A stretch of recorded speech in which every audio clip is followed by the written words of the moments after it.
आपण बघत आहात आवाज कसमादेचा।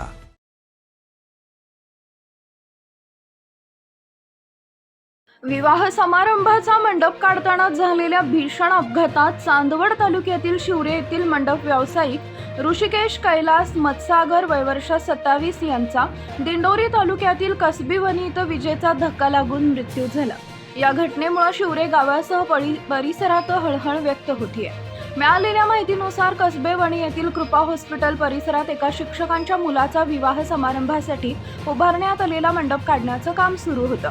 यावेळी ऋषिकेश मत्सागर हे लोखंडी पाईप उचलत असताना त्यांचा संपर्क वरून गेलेल्या उच्च दाब विद्युत तारेशी आला, त्यामुळे त्यांना जोरदार विजेचा धक्का बसला। या अपघातात त्यांचा जागीच मृत्यू झाला। ऋषिकेश मत्सागर यांनी वडिलांच्या निधनानंतर कुटुंबाची जबाबदारी आपल्या खांद्यावर घेतली होती। मंडप व्यवसायाच्या माध्यमातून ते कुटुंबाचा उदरनिर्वाह करत होते।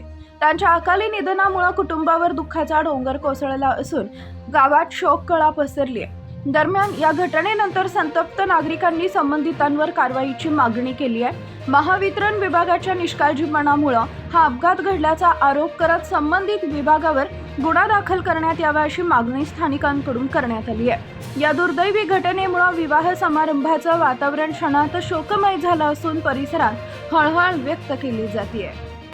एमएससीबीच्या या मेन लाईटला 33 केव्हीच्या लाईटला लटकून काल एक्सपायर झाला। म्हणजे अतिशय दयनीय आणि निंदनीय घटना आहे। या एमएससीबीच्या गलथान कारभारामुळे एका तरुण युवकाचा आमच्या बळी गेलेला आहे आणि या कारणास्तव आज आम्ही सर्व शेतकरी बांधव, त्या गावातील ग्रामस्थ या स्पॉट पंचनाम्याला मॅडम गायत्री जाधव यांच्या मार्गदर्शनाखाली इथं आलो आहे। आणि इथं ही मेन लाईन साहेब तुम्ही बघून घ्या, म्हणजे कुठली मेन लाईनचा हाईट कमीत कमी जमिनीपासून 27 फूट जमिनीपासून वरती पाहिजे, जेणेकरून कुठलीही जीवितहानी या विभागात व्हायला नाही पाहिजे। परंतु यांची जर हाईट जर बघितली अक्षरशः 13-14 फुटावरती हाईट आहे, म्हणजे याचा अर्थ ह्या एमएससीबीचा गलथान कारभार कार्यार्थानं या गोष्टीला जबाबदार आहे। म्हणून आम्ही या गोष्टीचा तीव्र निषेध करतो आणि संबंधित जो वायरमन असेल, जो अधिकारी असेल, याच्यावरती मी शासनाला जाहीर आवाहन करतो, या अधिकाऱ्यावरती, अशा गलथान लोकांवरती गुन्हा दाखल झाला पाहिजे।